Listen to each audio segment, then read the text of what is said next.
వ్యాపారం ఉంది కాబట్టి నీ పని నువ్వు చూసుకో, దానికి దీనికి సంబంధం లేదు. ఇది లోపల సంబంధించిన విషయం. బయటికి ఇది లోపలికి నువ్వు లింకు పెట్టొద్దు. వ్యాపారం అడ్డమేమో, పెండ్లాం అడ్డమేమో, సంసారం అడ్డమేమో, అవి కానే కాదు.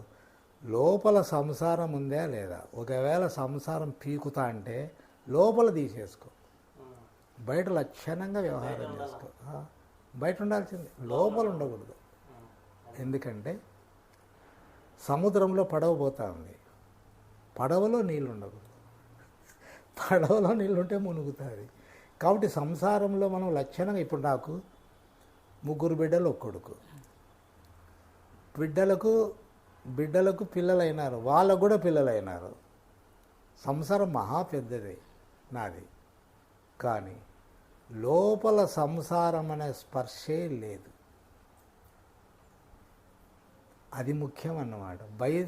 బయటిది మనకు అడ్డమే లేదండి.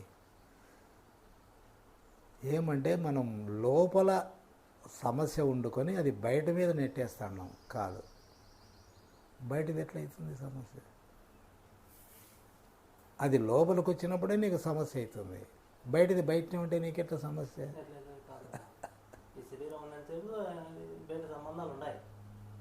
చేసుకోవాల్సిందే. ఎందుకంటే శరీరం నువ్వు కాదు, మనసు నువ్వు కాదు అన్నాం కదా.